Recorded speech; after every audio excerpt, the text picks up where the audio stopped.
Oke, semangat pagi adik-adik, semua teman-teman mahasiswa yang ada di sini. Nanti kalau ini panggilnya apa ya? Kakak aja ya, kakak ya. Kayak seumuran gitu ya. Oke, seumuran. Oh ya kan.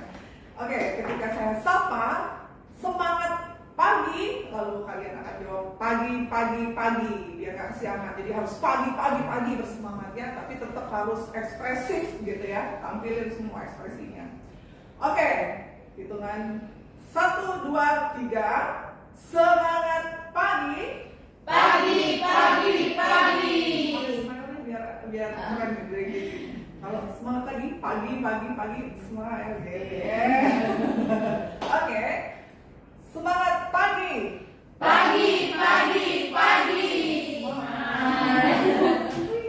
Oke, baik teman-teman. Kali ini kita harus udah siap semua ya, ready ya untuk menerima materi hari ini ya. Oke, tapi sebelum kita menerima materi, pastikan dulu kondisi kalian aman, safety. Tempat duduk aman? Di belakang sana aman? Lalu kemudian, yang pakai laptop, chargernya dicolokin, tempat colokannya juga aman, masih safety ya? Safety. Nah, kalau ada apa-apa, nanti pintu darurat sebelah kanan saya nanti menuju ke lift sebelah sana. Oke? Nah, itu hanya untuk safety keamanan. Oke, adik-adik, teman-teman semua. Nah, di sini saya akan membawakan sebuah materi anti korupsi terkait dengan topik pengetahuan korupsi serta membangun semangat perlawanan terhadap korupsi. Oke. Nah, next saya ada penyemangat lagi nih. Once more. Oke ya, biar semangat lagi nih. Kita membangkitkan energi positif kita semua teman-teman mahasiswa untuk menjadi mahasiswa yang berintegritas. Ketika saya bilang saya anti korupsi, kalian bilang siap dengan peragaan seperti itu. Siap gitu ya. Saya mendukung KPK, mantap. Iya. Terus saya mahasiswa berintegritas luar biasa gitu ya. Oke. Hitungan langsung. Saya anti korupsi. Siap. Saya mendukung KPK. Mantap. Saya mahasiswa berintegritas luar biasa. Perkenalkan diri, saya adalah udah ada yang tahu belum? Belum ya? Belum. Iya. Ada pepatah mengatakan tak kenal maka tak sayang maka tak cinta maka tak kenal kalau enggak ya. Nama saya Asia Budiarti, saya adalah jabatan saya adalah seorang penyuluh hukum ahli muda di BPHN tercinta ini, Badan Pembinaan Hukum Nasional. Dan oke, saya punya sosial media, boleh di follow boleh. Biar nambah followers, subscribe boleh. Follow IG saya di @asia, tetap nama ya, konsisten supaya nggak ini biar terkenal juga eksis namanya Asia Budiarti. Lalu kemudian TikTok juga ada, boleh follow. Lalu kemudian di Facebook, dan saya punya channel gini-gini loh. Apa kalian aja? Boleh ya. Ya, channel saya itu sharing budaya hukum yang punya adalah materi-materi hukum di situ. Pakai animasi lagi. Ya, boleh di ini. Boleh tengok-tengok deh ya. Oke, next. Nah, untuk sebelum kita mau mulai materi nih, setidaknya ada gambaran mungkin ya nanti ya, bagaimana kalian itu lebih setidaknya kalian ada nggak sih gambaran umum apa sih korupsi itu apa sih, gratifikasi apa, suap apa sih. Nah, sebelum kita bahas materi lebih dalam dan dalam lagi, kita isi pretest dulu yang sudah ada di link berikut ini dong. 3 menit dari sekarang.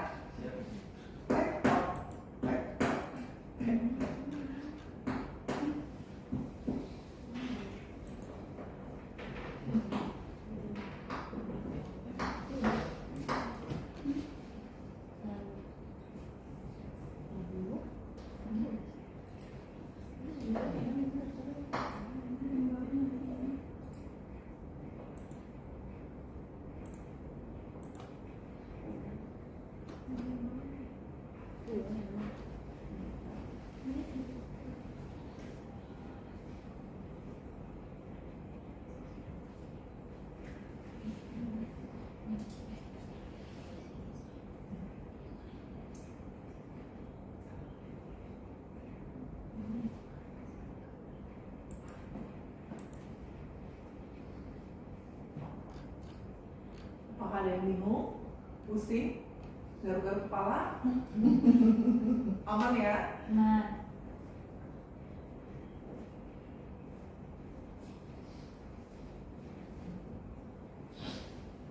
Oke. Waktu berjalan.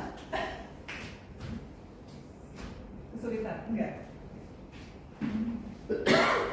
Ya, ada yang sudah selesai mungkin ada ya? Teman-teman semua nih? sudah. Wih, hebat, luar biasa. Tepuk tangan dong buat kita. Oke, next. Kita masih belum materi nih ternyata. Kita harus ice breathing, menambah semangat lagi. Nah, ketika saya bilang pagi, maka tepuk satu kali ya. Pagi. Gimana? Saya bilang pagi, siang, 2 kali. Nah, malam. Oke. Jadi ketika saya bilang pagi 1 kali, siang lalu tepuk 2 kali, malam setengah. Setengah artinya jangan berisik loh kalau malam. Oke? Kalau nanti kita coba ya, kita try ya. 1, 2, 3. Siang, pagi, malam. Pagi, malam, siang, malam, pagi. Oke, tepuk tangan. Luar biasa. Next. Oke, teman-teman, terkait dengan korupsi pastinya payung hukum di Indonesia sudah ada dan dasar hukumnya yaitu meliputi ada beberapa poin di sini, yaitu terkait dengan tindak pidana korupsi di dalam KUHP MPR yang sudah diatur terkait penyelenggaraan negara bersih dan bebas korupsi dan nepotisme. Lalu kemudian Undang-Undang Nomor 28 Tahun 99 tentang penyelenggaraan negara yang bersih dan bebas korupsi, kolusi, dan nepotisme. Kemudian Undang-Undang Nomor 31 Tahun 99 tentang pemberantasan tindak pidana korupsi sendiri. Lalu kemudian yang sudah diperbaharui lagi, yaitu dengan Undang-Undang Nomor 20 Tahun 2001 tentang perubahan Undang-Undang Nomor 31 tadi nih, yang di atas di poin 3, yaitu terkait dengan pemberantasan tindak pidana korupsi. Lalu kemudian Undang-Undang Nomor 30 Tahun 2002 tentang Komisi Pemberantasan Tindak Pidana Korupsi atau KPK ya, dari KPK. Lalu Undang-Undang Nomor 7 Tahun 2006 tentang pengesahan United Nations Convention Against Corruption atau UNCAC 2003, PP Nomor 71 2000 tentang praserta masyarakat dan pemberian penghargaan dalam pencegahan pemberantasan tindak pidana korupsi, Inpres Nomor 5 Tahun 2004 tentang percepatan pemberantasan korupsi. Lalu kemudian Indonesia masih di level bawah. Ini betul-betul memprihatinkan. Nah, kalian sebagai generasi muda, penerus bangsa ya kan, yang harus memiliki integritas yang lebih, mulai dari kita, mulai dari diri pribadi sendiri kita, yang harus memicu untuk supaya bebas dari anti korupsi dengan sifat-sifat karakteristik yang banyak yang sekarang kasus-kasus mungkin di medsos ataupun di berita-berita lokal. Tuh kasus-kasus korupsi kan banyak tuh, ya nggak sih, yang sampai pejabat-pejabat tinggi negara pun ya sangat memprihatinkan ya. Ada yang MM-an yang sampai betul-betul yang kita nggak sangka dengan kasus-kasus seperti itu. Makanya untuk dari pribadi kita sendiri, kita harus mencerminkan diri pribadi untuk coba berani jujur. Berani jujur itu hebat. Berani jujur itu apa? Hebat. Berani jujur itu Hebat. Oke, tangan buat kita semua nih. Lalu kemudian pengertian faktor dan teori penyebab korupsi. Di sini korupsi itu sendiri berasal dari bahasa Latin, yaitu corruptio, dari kata corrumpere yang berarti busuk, merusak, menggoyahkan. Ini aja artinya itu berjelek banget. Apa kalian mau? Pastinya enggak dong. Ya kan, teman-teman pastinya enggak, semua yang di sini enggak dong, enggak ada dong yang kayak gitu ya. Iya. Nah, yang kemudian pengertian korupsi menurut KBBI yaitu penyelewengan, penyalahgunaan uang negara, perusahaan, organisasi, yayasan, sebagainya untuk kepentingan pribadi dan orang lainnya. Itu untuk kepentingan pribadi. Misalnya nih, semisal di dalam seorang ASN, dia karena ada tuntutan kebutuhan ekonomi yang tinggi, lalu kemudian dia memiliki jabatan yang oke nih, misalnya sebagai leader di situ. Dan di situ punya rekanan, tiba-tiba rekanan itu ada, oh punya biar win-win solution, kerjasamanya biar goal nih, ada suapnya lah, ada gratifikasinya lah di situ masuk, dan karena tuntutan tekanan dari internal di si leader ini akhirnya dia menyetujui begitu saja, bahkan dia tidak mengingat impact nanti di depan di kemudian hari seperti itu. Nah itu sangat-sangat memprihatinkan sekali, dan tentunya kita harus harus aware akan keadaan seperti itu, dan kita juga dari diri kita harus mencerminkan diri sebagai pribadi berintegritas. Oke, next. Faktor-faktor korupsi menurut Ghosn Theory. Ghosn Theory itu sebetulnya itu, nah ada 4 poin di sini, yaitu need by greed, by opportunities, by exposure. Jadi kalau need itu kan kayak kebutuhan yang tadi saya bilang tuh, dia kenapa sih alasannya, reasoningnya apa sih dia bisa korupsi si pejabat ini? Karena tekanan misalnya dari istrinya, tuntutannya banyak nih. Oh saya harus punya tas yang selevelan branded, yang punya tas branded yang bermerek, yang harus sama dengan pejabat yang sebelah gitu misalnya.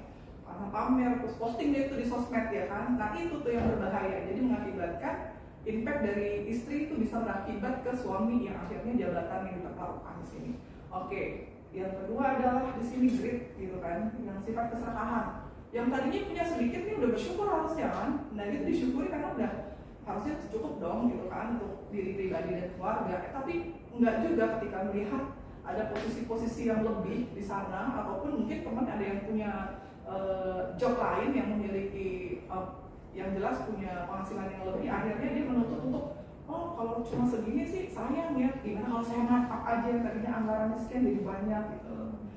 Nah itu adalah sifat-sifat yang tidak baik ya teman-teman ya. Semua di sini pasti nggak ada dong serakah-serakah gitu ya kan. Di sini pasti paling galau-galau dikit mah ada ya. Bukan serakah ya. Oke, galaunya diputusin pacar misalnya gitu ya. Oke. Next, greed ya, greed. Oke, bermewah-mewahan. Nah itu cerminan diri pribadi juga. Teman-teman mahasiswa jangan selalu melihat ke atas. Lihatlah teman-teman tuh yang jadilah diri sendiri aja, di yourself aja. Kenapa? Karena aman kok, kita aman nyaman jadi diri sendiri, why not gitu. Jadi nggak usah dengerin depan belakang yang gimana dia ngomong apa ataupun dia pamer apa, ya silakan aja gitu. Lebih tenang seperti itu ya. Oke, exposure. Jadi kalau kita tercipta karena adanya tekanan. Nah, tadi saya bilang tekanan dari internal maupun eksternal. Oke, paham semua dong? Oke, next. Integritas. Berdasarkan kamus kompetensi perilaku KPK, yang dimaksud integritas adalah bertindak secara konsisten antara apa yang dikatakan dengan tingkah lakunya sesuai nilai yang dianut kode etik, moral maupun pribadi. Nah, ini teman-teman ada nggak yang pernah belajar? Jujur tangan, jujur. Berani jujur itu? Ayo. Pengakuan dosa. Ayo. Pernah nggak bikin makalah ya kan, lihat internet punya kopas-kopas, terus nggak dipakai sumbernya, footnote-nya nggak diterapkan di situ. Ayo, pernah, pasti pernah ya, tapi jangan lakukan lagi. Oke? Pokoknya semangat. Intinya teman-teman mahasiswa harus berintegritas, jujur buat diri pribadi ya. Setidaknya andai pun mau praprasa, boleh praprasa itu mengulang tapi mengutip, tapi tetap sumbernya diterapkan, nggak masalah. Memang itu ada sumbernya gitu, dia bisa dipertanggungjawabkan. Oke. Lalu ciri-ciri seorang berintegritas. Ciri-cirinya seperti kepribadian utuh. Kepribadian, ada nggak yang punya kepribadian ganda? Oh ya ada ya. Nggak ini utuh, maksudnya utuh tuh di sini bukan kepribadian ganda yang ada di sini begini, kadang-kadang bisa nangis, itu mah bipolar namanya psikologi bukan. Ini kepribadian utuh. Apa yang dipikirkan, apa yang di hati, apa yang dilakukan sejalan, lurus ke depan, ya kan? Tapi bukan pakai kacamata kuda terus jalan lurus ke depan, mentok nabrak gitu ya. Oke, yang kedua adalah patuhnya terhadap kode etik dalam kampus. Di kampus kan kita kan teman-teman mahasiswa di kampus ya. Nah, patuhnya terhadap kode etik di kampus biasanya ngapain aja? Ada nggak teman-teman yang tahu kode etiknya? Misalnya apa sih aturan-aturan di internal kampus? Satu, di kampus pakai staff paling kedisiplinan ya. Ya nggak boleh ini tentang nggak ada dosen terus yang kayak yang udahlah kita nggak hangoutnya kemana yuk gitu, nongki di mana gitu, nggak ya. Terus tapi tetap ya disiplinnya. Aku yakin sih teman-teman di sini nggak kayak gitu. Tepuk tangan dong teman-teman. Aduh,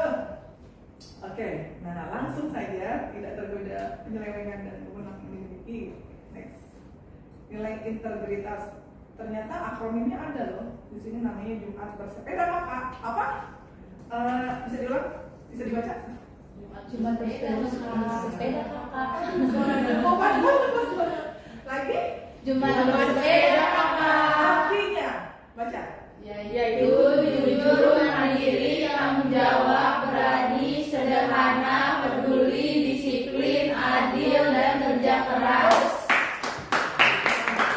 Oke. Nah itu akronimnya singkatannya Jumat Bersepeda Kakak. Jujur, mandiri, ya. Cerminan integritas kalian, tanamkan diri kalian. Oke? Next. Perbedaan gratifikasi, pemerasan dan suap gratifikasi di dalam pasal 12B Undang-Undang Nomor 20 Tahun 2001 tentang gratifikasi. Nah, pemberian arti luas yakni meliputi pemberian kayak uang, barang, jasa, diskon, voucher, belanja tiket. Waktu itu namanya gratifikasi. Itu all out itu namanya gratifikasi sesuai dengan niatnya. Kalau niatnya itu karena jabatan, niatnya itu karena keinginan sesuatu, ingin meloloskan sesuatu, berucapan terima kasih atau istilahnya apa, uang tips, uang apa, kalau dia penyelenggara negara nih, nggak boleh. Ini namanya gratifikasi, oke. So ya itu kadang-kadang kita harus bisa membedakan. Nah poinnya adalah yang berhubungan dengan jabatan, insentif, nah tidak merupakan kesepakatan, oke. Next, pemerasan. Poinnya adalah sepihak dari pejabat penerima bersifat memaksa. Ada pemaksaan. Awas ya, bukan awas ya. Jadi seperti tolong ya saya bantu gitu kan. Nanti loloskan saya misalnya gitu kan. Lalu kemudian menerima, dan nanti ketika sudah ini, tapi nanti jangan lupa kalau saya dulukan nanti ada fee buat saya gitu, semisal itu ya. Okay, next, poinnya suap itu transaksional, pertemuan kehendak pemberi dan penerima. Ini ada pemberi dan penerima. Biasanya adalah secara sembunyi-sembunyi tertutup kali. Kenapa dikasih dari bawah? Pokoknya aman dah, kalau closing ini kalau ini aman, gimana aman kan gimana? Pak, mesti bawah, tangan lah. Lebay banget sih aku. Kayak indikator yang dapat digunakan untuk mengukur perilaku. Nah, ini di sini di Indonesia ada loh indikatornya, yaitu dengan singkatan IPK, SPI, dan IPA. Nah kalau IPK, nah itu ini adalah mengukur kapasitas misalnya corruption watch gitu ya, kayak yang di sebuah negara itu tingkat korupsinya seberapa sih, seberapa masif sih gitu kan. Masif itu maksudnya tinggi gitu, meningkat. Kalau di negara lain bagaimana perbandingan seperti itu. Oke, SPI dirilis Komisi KPK, yang merilis juga KPK, disurvei juga bentuknya itu untuk tingkatan atau skop lini pemerintahan daerah gitu kan, dan lembaga atau indeks IPA. Bahaya dampak korupsi dalam berbagai sektor. Dampak korupsi, dampaknya apa? Adik-adik coba baca sekali lagi. Yang pertama ekonomi, Oke, kedua sosial dan kemiskinan, yang ketiga birokrasi pemerintah, yang keempat politik dan demokrasi, yang kelima kerusakan lingkungan, yang keenam pertahanan dan keamanan. Tuh. Loh, ini foto siapa? Gambar siapa ini? Joshua bukan? Ini adalah role model di negara kita. Role model ini adalah tokoh-tokoh integritas juga, tokoh-tokoh anti korupsi. Nah, di sini juga ada Pak Baharudin Lopa, ada Sugeng Iman Santoso. Jadi ada Muhammad Hatta, Haji Ali Salim, Muhammad Nasir, Ganjar Dewantara, Sri Sultan Hamengkubuwono, Syafruddin Prawinegara juga. Nah, di sini poinnya mereka itu sudah melakukan suatu integritas yang luar biasa, suatu tugas yang luar biasa, dan mereka menjalani itu sesuai dengan integritas, nilai integritas, menakar dengan pikir hati, menolak apapun tak masuk takarannya. Nah, kalau nggak ada takarannya dia nolak, benar-benar nolak, jangan nolak di depan, di belakang iya deh gitu, jadiin deal deh gitu, enggak kan seperti itu ya. Itu figur yang luar biasa. Tapi ini orang-orang dulu semua yang sekarang ini harus punya dong, kita punya sifat karakter seperti para ini senior kita, para tokoh role model ini ya. Kita juga harus punya cerminan dari diri kita pribadi juga. Minimal kita nggak telat ke kampus, minimal kita nggak plagiat ya kan, benar-benar minimal kita punya kualitas lah di diri kita, jujur, pikiran, hati, perilaku, sikap, harus kita. Nah, next. Nah, negara saya ngambil Finlandia. Kenapa? Finlandia. Di sini ada 3 yang Denmark, Finlandia. Nah, dan satu lagi. Nah, di sini Finlandia. Kenapa Finlandia? Karena ini benar-benar negara integritas yang benar-benar teraktualisasi. Bahkan Perdana Menterinya rela mengundurkan diri hanya karena berbohong saat kampanye. Implementasi undang-undang anti korupsinya sangat baik. Kasus korupsinya tidak hanya melibatkan uang negara. Di sini sudah ya. Ada beberapa contoh di sini. Nah, ini patut kita apresiasi juga untuk Finlandia, dan kita Indonesia wanna be go to seperti next. Ya mudah-mudahan ya, harus optimis ya kan? Iya, baiklah. Nah, sebelum penyuluhan ini kita akhiri, nah sebagai bahan evaluasi nanti teman-teman untuk mengisi sedianya untuk mengisi post test terlebih dahulu di link Google Form berikut ya. Dimulai dari sekarang, mungkin waktunya 3 menit ya, seperti tadi. Oke, check it out.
Jangan sedih ya isinya. Gak ada ekspresi sama sekali. Ada yang sudah atau ada yang bingung setelah tadi dipaparkan? Ada bingung atau masih bingung? Enggak ya? Aman ya?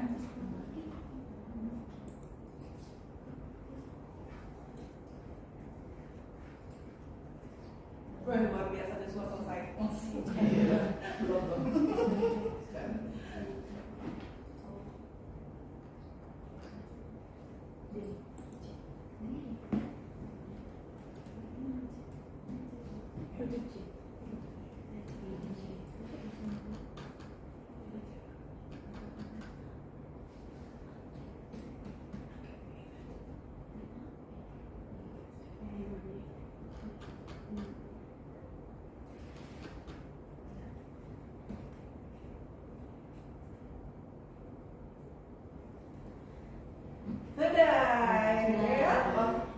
Udah semua teman-teman? Sudah. Oke, tepuk tangan dong. Nah, dari materi yang tadi udah disampaikan, disimpulkan bahwa generasi muda tanpa korupsi, generasi muda berprestasi dan berintegrasi. Oke, setuju? Setuju. Oke, setuju. Lalu kemudian mungkin di teman-teman di sini ada yang mau bertanya? Saya. Oh iya, siapa namanya? Dari mana? Saya Dina Pramadani dari Universitas Bina Sarana Informatika. Oh, dari BSI ya, oke. Izin bertanya Kak, jika seorang ASN diberikan hadiah sebagai ucapan terima kasih atas pelayanan jasa dari masyarakat, kira-kira tuh diperbolehkan apa tidak ya? Wah, itu kejahatan itu. Ya, Kak, sebelum saya jawab, tepuk tangan dulu buat siapa namanya? Iya. Oke, Naya ya. Naya, oke. Naya, sebenarnya tadi udah saya sampaikan kalau yang sifatnya pemberian apapun, bentuknya apa? Ada tiket pesawat, ada pemberian hadiah jasa, atau pemberian uang, pemberian sesuatu apapun, voucher misalnya. Nah, itu tetap adalah sebuah kejahatan korupsi, yaitu salah satunya gratifikasi. Oke, gratifikasi itu terdapat di dalam Undang-Undang Nomor 20 Tahun 2001 di pasal 12B. Nah, di situ pun kenapa? Karena ada niat yang terselubung dia. Maksudnya apa ini? Kalau kita bukan penyelenggara negara ya pastinya nggak masalah ya, mungkin ucapan terima kasih atau apa ya, mungkin rekanan bisnis, pengusaha. Karena status kita adalah seorang ASN yang harus bersih, zona integritas, kita harus bersih dari korupsi. Karena kita sudah diberikan fasilitas dari pemerintah, kita sudah diberikan fasilitas-fasilitas lainnya gitu. Dan di situ memang tugas kita itu menjadi tanggung jawab kita, menjadi kewajiban kita di dalam kinerja pemerintahan. Artinya itu adalah kejahatan gratifikasi. Nah, di situ intinya pemberian apapun itu bentuknya gratifikasi. Oke, terima kasih Naya atas pertanyaannya. Oke, nah selamat berjuang menjadi mahasiswa berintegritas, jujur, kompeten, berdaya. Nah, sebelum saya akhiri, mohon maaf lahir batin, bukan ikan sepatikan bagus ya, lebih sepatu bagus bukan. Ya, aku mau paten nih terakhir ke closing ya. Burung irian, burung cenderawasih. Cukup sekian dan terima kasih. Wassalamualaikum warahmatullahi wabarakatuh. Waalaikumsalam warahmatullahi wabarakatuh.